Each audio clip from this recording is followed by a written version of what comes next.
سلام تنام ببزلخم ويبصحم كورا تخاتاتلتنا بوليس جرمن لومي بزعباتي اب جرمن سفتصمه مسكحك حيزغونه فصامه قتلت اب العلي قال 21 عدمه بودي 29 عدمه اتي نخل سب ان حزن زنبره فصامه قدمي 3 معالتي مالتو بعلت 10 ورحي 3 2026 تفصمه فصامه تخون زي دما نخل سب زدناغصن زغرمن فصامه كم زنبره كلن معخنا زينا جرمن كمن ديناوستاين زولو بصفيحو النازرقحو زوعلو انتخونو ازي دما زسنبر زينا كاب جرمن قتلته بالعلي قال 21 عدمه بودي 29 عدمه ኤርትራዊ እናተባሃለ በሶፊሑ ኣብ ማሕበራዊ ሚድያ እናተንቀሳቀሰ ዝነበረ እንትኸውን ሎሚ ድማ ካብዚ ብዝተበገሰ ፖሊስ ጀርመን ብዛዕባ እቲ ቅትለት ዝፈፀመ ኣካል ዘውፅኦ ፅሑፍ ኣሎ ከምኡ ድማ ብዛዕባ እታ መዋቲት እውን መቕተሊ ምክንያት ትወዲ እውን ኣብቶም ናይ ሕጊ ኣካላት ከይዱ ዝሃቦ ምስክርነት ቃል ኣሎ እዚ እንታይ ይመስል ንዝብል ዝርዝር ሓበሬትኡ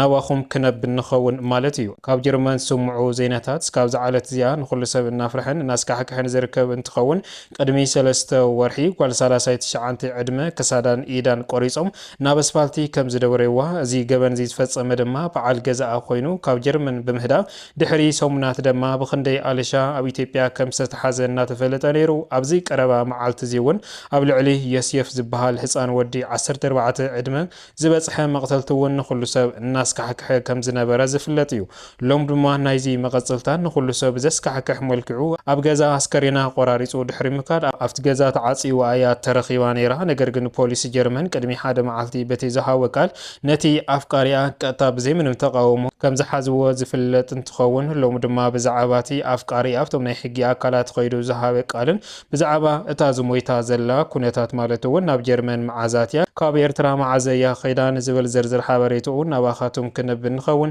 ነዚ ቻነል ናዚ ሓደሽ ተዳኹንኩም ሳብስክራይብ እናበልኩም ኣባላትና ድማ ላይክ ሼር እናበልኩም መደባትና ስካብ መወዳእታ ሓቢርኩም ናጽንሑ ፈለማ ምሕዘኒ ሓበሬታ ካብ ጀርመን እናበለ እዩ ኣብ ማሕበራዊ ሚድያ እናተዘርግሐ ዝርከብ እዚ ድማ በለት 10 ወርሒ 3 2026 ዝተፈጸመ ፍጻሜ እንትኸውን ማለት እውን ሰዓት 4:20 እዩ እዚ ኩነታት እዚ ተፈጺሙ በኣርከስ እዚ ኩነታት እዚ ጓል 21 ዕድመ ኣብ ገዛ ተቐቲላ እያ ተረኺባ እዚ ዝጠቁም ድማ በቶም ኣብቲ ከባቢ ዝነብሩ ሰባት ዝተጠቆመ ናብ ፖሊስ ጀርመን ዝተጠቆመ እንትኸውን ፖሊስ ጀርመን ድማ ቀጥታ ናፍቲ መንበረ ኣባይቲ ብምኻድ ኣብ ገዛ ኣስከሬና ክልተ ሰለስተ ተቆራሪጹ ድሕሪ ሜካብ ድሕሪኡ ድማ ንኩሉ ብዘደንግጽን ዘሰንብል መልክዕን እቲ ዜና እውን ናብ ማሕበራዊ ሚድያ ከየቃልዑ ሒዞሞ ከም ዝጸንሑ ዝፍለጥ እዩ ሎሚ ግን በቲ ዘውፅዎ መግለጺ ዳግም ንኩሉ ሰብ እናገረመ ይርከብ ማለት እዩ ኣብቲ ግዜ ንሱ ማለት እውን ኣብ ገዛ ተቐቲላ ተቆራሪጻ ትርከብ ተላ እዛ ሰብ እዚኣ ምንም ኳና ዘፍልጥ ነገር እውን ኣይነበራን ነገር ግን ፖሊስ ጀርመን በቲ ዝገበሮ ናይ ምርመራ ኣስከሬን ኤርትራዊት ምዃና ተፈሊጣ ድሕሪኡ ድማ ኣፍቃሪ ከም ዝነበራ እውን በቶም ኣብቲ ከባቢ ዝነብሩ ዝተመስከረ እንትኸውን ቀጥታ ድማ ነቲ ኣፍቃሪ ኣብ ኢድ ቁፅር ሕጊ ፖሊስ ጀርመን ከም ዝወዓለ እናተሓበረ ነይሩ ማለት እዩ እምበኣርከስ እዛ ሰብ እዚኣ እዛ ጓል 21 ዕድመ ኤርትራዊት ዝኾነት ብወዲ 29 ዕድመ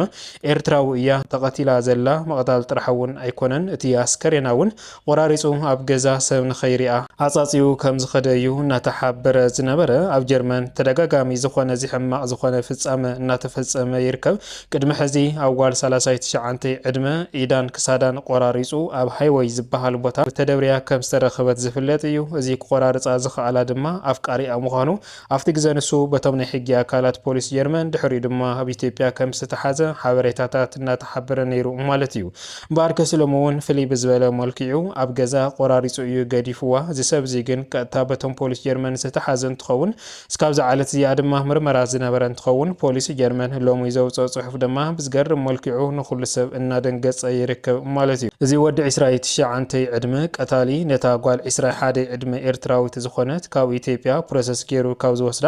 ዓመት ዝገበረ እንትኸውን እዚ ድማ ኣፍቃሪኣ ኮይኑ ንልዕሊ 1 ዓመት ዝጸንሑ እንትኾኑ እዛ ሰብ እዚኣ ድማ ሎሚ ሂይዎ ዘሎ ቃል ሓቅዶ ኣይ ሓቅን ዝብል ገና ናይ ሕጊ ኣካላት ዘጻሪዎ እንትኾኑ ነገር ግን ኣብ ጀርመን ምስ ኸደ ገዲፋትኒ ኸይዳ ዝብል ቃል እዩ ሂቡ ዘሎ ስለ ጠለመትኒ እዩ ድማ ኣነ እውን ቀቲለያ ዘለኹ ዝብል ሓበሬታ እውን ነቶም ናይ ሕጊ ኣካላት ምስክርነት እናሃበ ይርከብ ማለት እዩ። እዚ ከድሕኖ ዶ የድሕኖን ዝብል እቶም ናይ ሕጊ ኣካላት ዝምስክርዎ እንትኾኑ እሞ ድማ ወሂወት ወዲ ሰብ ጠሊምኒ ብዝብል ሰበብ ቀቲልካ ንሕጊ ከምዚ ኢልካ ቃል ይወሃብ ዶ ኣይወሃብን ዝብል እቶም ሞያተኛታት ዝምስክርዎ እንትኾኑ ነገር ግን እዚ ሰብ እዚ ካብ ኢትዮጵያ ፕሮሰስ ገይሩ ካብ ዝወስዳ ሓደ ዓመት ዝኣክል እዩ። ሓደ ዓመት ድማ ሓቢሮም እናፀንሑ ነገር ግን ናብ መንጎኦም እውን ክርክር ከም ዝነበረ እውን በቶም ኣብቲ ከባቢ ዝነብሩ ሰባት እውን እናተነገረ ይርከብ ማለት እዩ። እዚ ሰብ እዚ ማለት እውን ካብ ኢትዮጵያ ፕሮሰስ ገይሩ ኣብ ዝወሰደ እዋን ኣብ ጀርመን ድሕሪ ዝተወሰነ ኣዋርሕ ድማ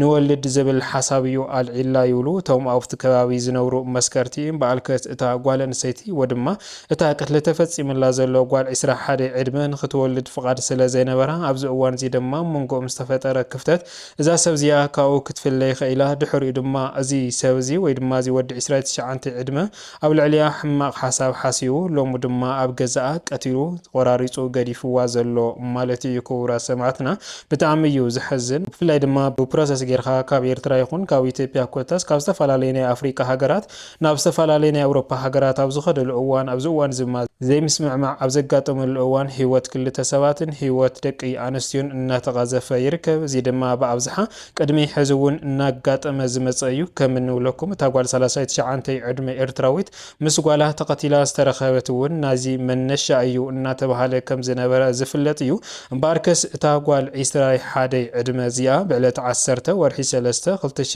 2026 ኣብ ገዛ ተቐቲላ ዝተረኸበት ምቕታል ጥራሕ እውን ኣይኮነን እቲ ሬሳኣ ተቆራሪፁ ተረኸበ በዚ ምክንያት እዚ እዩ ማለት እዩ። ክቡራት ሰማዕትና እዚ ምስክርነት ዝሃበ ናብቶም ናይ ሕጊ ኣካላት ድሕሪ ምቕራብ እንትኸውን ነገር ግን በቶም ኣብቲ ከባቢ ዝነብሩን ጎረቤቶምን ዕርኽቶምን ዝፈልጥዎም ድማ ኣብ ገዛኦም እውን ክርክር ከም ዝነበረ ዘይምስማዕማዕ እውን ከም ዝነበረ ንኣስታት ኣዋርሕ ድማ ተፈላለዮም ከም ዝነበረ እዩ እናተገለፀ ዘሎ። እቲ ዋና ከስማዕማዕ ዘይከኣለ ድማ ውለዲ ኣይወልድን ዝብል ሓሳብ እዩ ዝበሉ እንትኾኑ እቶም ወሃብቲ ርእቶ ካብዚ ብዝተበገሰ እዩ ድማ እቲ ወዲ 29 ዕድመ ሎሚ ቅትለት ፈፂምላ ዘሎ ኣብታ ጓል 21 ዕድመ ማለት እዩ። ብጣዕሚ እዩ ዝሕዝን። እዛ ሰብ እዚኣ ቤተሰብን ስድራይን ዓርሰይ ክኸውን እናበለት ሎሚ ዘይሓሰበቶ በዚ ትኽተልተላ ንኩሉ ሰብ ልቢ ሰባሪ ዝኾነ ነገር እዩ ማለት እዩ። ክቡራት ሰማዕትና መብዛሕትኦም ኣብ ጀርመን ዝርከቡ ድማ ንኣንስቶም ብፍላይ ድማ ኤርትራ ምዃን ድማ ካብ ልቢ ዝሕዝን ምዃኑ ይፍለጥ ማለት እዩ። ዲናውስታይ ናብ ዝሓበሮ እንተኮይኑ ማለት እውን እቲ ብዕለት 10 ወርሒ 3 2026 ዘጋጠመ ቅትለታዊ ልዕሊ ጓል 21 ዕድመ ኤርትራዊት ብኣፍቃሪኣ ምዃኑ ዘረጋገፀ እንትኸውን እቲ ኣፍቃሪኣ ኣብቶም ናይ ሕጊ ኣካላት ቀሪቡ ዝሃቦ ምስክርነት ድማ ጠሊማትኒ ዝብል ሓሳብ እናልዕለ ከም ዝነበረ እዩ ዝፍለጥ። ነገር ግን ፖሊስ ጀርመን ተወሳኺ ኢሉ ዘውፅኦ ፅሑፍ ድማ እቲ ኣስከረን እስካብ ዝዓለት እያ እናተመርመረ ከም ዘሎ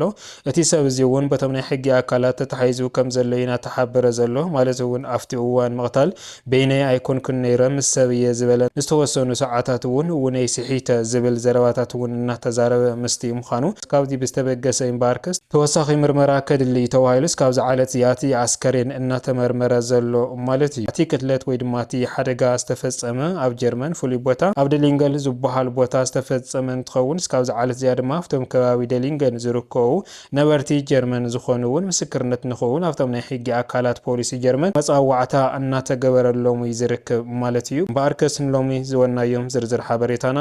እዚኦም ይመስል ነይሮም። እስካብ መወዳእታ ሓቢርኩምና ፀናሕኹም ካብ ልቢ እናመስገና ኣብ ዝቕፅል መደባትና እስካብ ንራኸብ ሰላም ሰናይ ፀንሒት ይግበረልኩም። ሰላምታይ ንዓኹም።